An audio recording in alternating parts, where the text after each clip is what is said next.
Good evening. What you need to know: victims of van attack came to Toronto from all around the world. Story continues below. Advertisement: Renuka Amarasingha immigrated to Canada from Sri Lanka and worked at a high school cafeteria.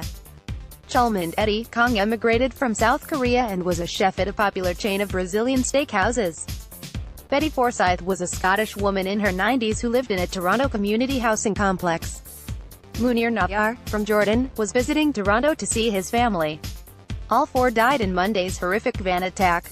So Hae-chung, the most recent victim to be identified, was studying at the University of Toronto and had previously worked in retail jobs, according to her LinkedIn profile.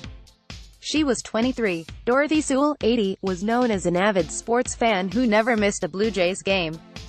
Anne-Marie D'Amico, the first victim to be identified, is remembered as the definition of altruism by her family. As Toronto continues to grieve, a portrait of victims diverse in age, occupation and origin is emerging.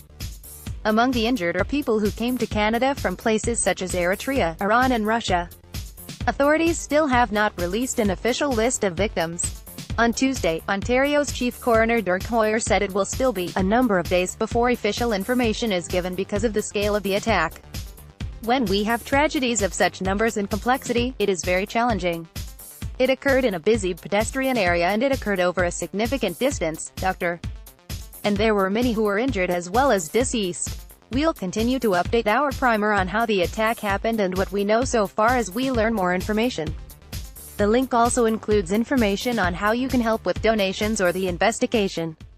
Michael Samoylov, a grade 11 student at Earl Hague Secondary School, writes in a column that the attack left a scar near his high school, but he knows that it will heal with time. Many are shaken by this event.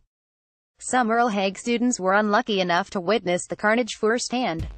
Others have since recovered and moved on. I have heard students shame others for seeming like they have already forgotten the event that unfolded. Although everyone must grieve in their own way, this occurrence should remind us to cherish the loved ones we have, for they may not always be here. Live from Panmunjom, a summit show between two Koreas.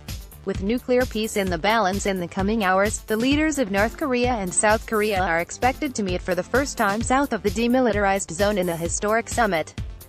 Meeting between Kim Jong-un and Moon Jae-in is the latest step in the path towards peaceful relations between the neighbors just months after tensions on the Korean peninsula were skyrocketing after successive missile tests by the North.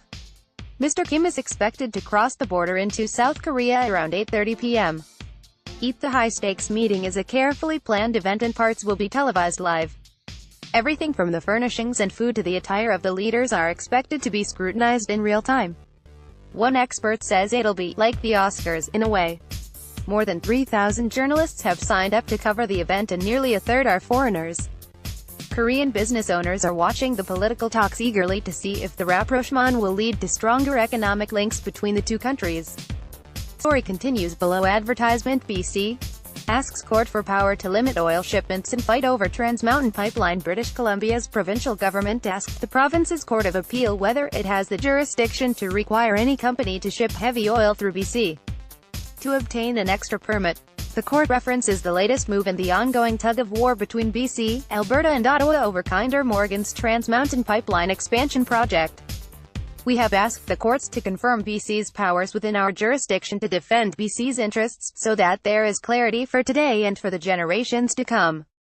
Premier John Horgan said in a statement Thursday morning. Our government will continue to stand up for the right to protect BC's environment, economy and coast.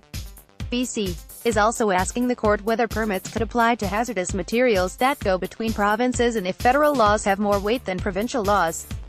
If you need to get caught up on Trans Mountain, Ottawa's role in the feud between BC and Alberta, we've created a guide to the story so far. National Gallery preparing to cancel Chagall sale. Sources: the National Gallery of Canada is preparing to cancel its sale of the Eiffel Tower, a 1929 Marc Chagall painting. They had planned to sell the painting through a Christie's auction house in order to finance the purchase of St. Jerome. Here's the Trumpet of the Last Judgment by Jacques-Louis David. The sale would have brought in anywhere between $6 million to $9 million, which would have been the gallery's largest ever sale. Unless Christie's chooses to waive the cancellation fee, the National Gallery could be on the hook for a fine of $1 million, according to an industry estimate. The decision to cancel the sale was made in a testy meeting of the gallery's board of directors yesterday. The decision was taken because they were worried about the impact of the controversial sale on the gallery's standing within the international community and reputation within the arts world. The David is currently being housed in Quebec but is at risk of leaving Canada. Two Quebec museums say it should remain with them. This is the Daily Evening Update newsletter. If you're reading this online, or if someone forwarded this email to you, you can sign up for Evening Update and all Globe newsletters here. Have feedback? Let us know what you think. Story continues below. Advertisement market watch. Canada's main stock index rose to a 5-week high as financial and technology shares led broad-based gains, while Husky Energy Inc. fell more than 8% after an explosion at the company's refinery in Superior, WISC. The Toronto Stock Exchange's stocks advanced with each of Wall Street's major indexes ending the session up 1% or higher, boosted by solid earnings results and a rebound in technology stocks as U.S. bond yields pulled back. The Dow Jones Industrial Average rose 238.44 points to 24,322.27. The Facebook jumped 9.1% following its impressive earnings beat, which appeared to calm worries over the fallout of the Cambridge Analytica privacy scandal. Got a news tip that you'd like us to look into? Email us at tips@globeandmail.com. Need to share documents securely? Reach out via SecureDrop. What's trending on social? Bill Cosby, the 80-year-old entertainer, has been found guilty on 3 counts of aggravated and indecent assault in a retrial. He could get up to 10 years in prison on each of the counts. The jury concluded that he sexually violated Andrea Constant, a Toronto native. More than 60 women have accused Mr. Crosby of drugging and molesting them, 5 of whom testified against him during the trial. His lawyer says that he'll appeal the conviction. Talking Points. Canada's new IP strategy wisely tackles abuse of patents and trademarks. The inclusion of anti-IP abuse rules within a broader package of IP strategy reforms points to the realization that overprotection of IP can be just as problematic as underprotection.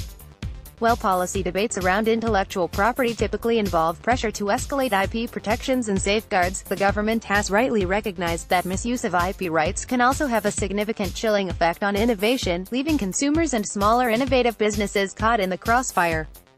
Michael Geist. Ontario's cities need a new approach to homelessness. As spring begins in earnest, it's essential for Ontario's policymakers at the provincial and municipal level to develop a clear strategy to avoid the type of homelessness crisis that we witnessed this winter. We cannot govern by emergency. The province requires a long-term, evidence-based solution to expand access to affordable housing and ultimately to solve homelessness. Janet Mason. Living better after a brutal winter. From coast to coast to coast, it finally looks like spring is here to stay.